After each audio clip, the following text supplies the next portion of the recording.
As Nigeria prepares to celebrate Democracy Day on May 29, 2017, which marks 2 years of the Buhari administration, it's a time for stock-taking.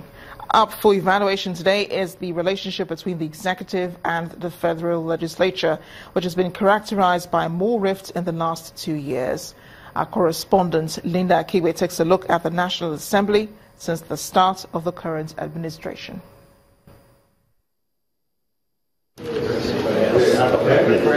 The executive and the legislature, two arms of government with defined roles, one not more important than the other. As distinct as their roles are, the Constitution stipulates that they must work together in a finely tuned dance for the good of the country. But 2 years after the President Muhammadu Buhari administration came into power, the executive and the federal legislature have been in a relationship which many have described as strained and filled with rancor most of the time. You also have the challenge of perception from the legislators that the executive is out there to ambush them, to actually undermine them. At the same time, also you have an executive that is also desperate to achieve its campaign promises, but that cannot be possible without collaboration and support from the National Assembly. The emergence of the principal officers of the 8th Assembly against the wishes of the ruling party APC is a genesis of the rift between the legislature and some members of the executive in this dispensation. The Senate President is presently at the Code of Conduct Tribunal facing charges of false declaration of assets, an allegation he says is politically motivated because he emerged as Senate President against the wishes of the party. Another thorny issue between both arms of government was the confirmation of the acting EFCC chairman Ibrahim Magu. The Senate had suspended the confirmation of INEC resident electoral officers over the refusal of President Buhari to sack Mr. Magu after the Senate had rejected his confirmation as acting EFCC boss. Although both sides appear to have moved past this disagreement, Mr. Rafsanjani says the rift between both arms of government affected legislative work. At the same time, also, we have had a long delay, of the budget passage, because the budget was submitted, in December, and only in this month that the budget, is ready when we are almost close to half of the year. That's a big challenge. If there was a focus and the attention on the same ruling party with its members, they should have actually accelerated things. But some lawmakers insist that the relationship between both arms is not strained. We in the National Assembly, we want the improvement of our people by way of living standard and a host of others. So we expect to work with the executive to achieving this. But a situation where the heads of MDAs are now scuttling our effort in providing that service to our people, of course we are bound to go on opposing camp. But some federal lawmakers say a cordial relationship between the executive and the legislature is not a priority for good governance. The relationship should not be good. All over the world, the relationship between the executive and legislature is always not good. That doesn't mean a quarrel. Each and every arm is a separate arm of government. Each and every arm is doing its or her own job, which is very important. We must not lose sight of that. That relationship may never really actually be perfect. One of the things we need to have at the back of our mind is that we must never allow any disagreement to be so deep as to affect the delivery of governance and its dividends to Nigerian people. Democracy Day presents an opportunity for the executive and the legislature to evaluate the level of cooperation between the two arms and chart a new course where both arms of government will begin to engage productively in a manner which would benefit Nigerians. Linda Akiwe, Channels Television News.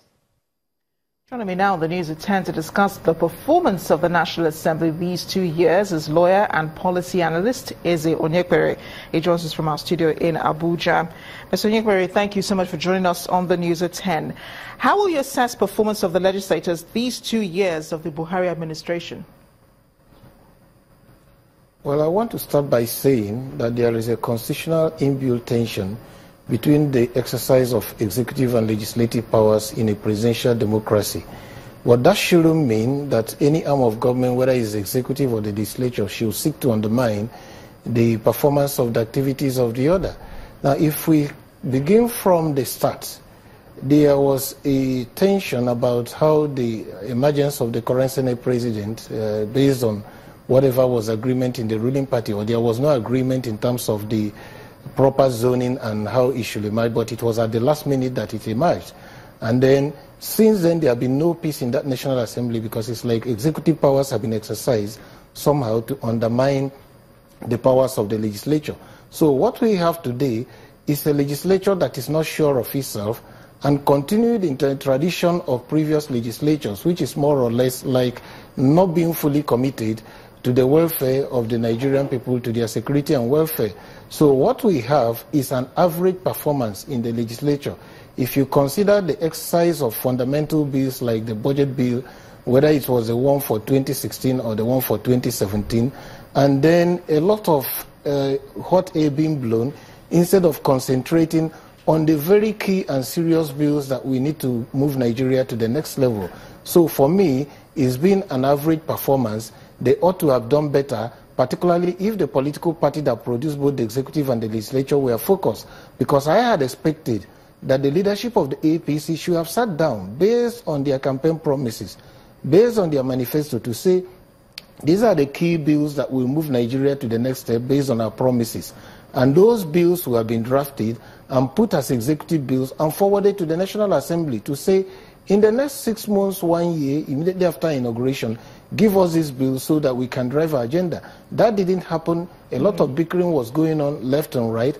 And to the last extent of even the executive denying obvious legislative provisions for the Senate to approve appointees and all kinds of things without even going to court to restate them, to say this is wrong or that this should not be the case. So we have a situation where both arms are fighting each other instead of cooperating and collaborating to move Nigeria to the next level. So you say the National Assembly was self-sabotaging because of all this infighting that was going on, but the fact that they have been able to pass some bills, you mentioned the budget bill already, and they've also made public the National Assembly budget and so on. Do you still think, that they've done badly?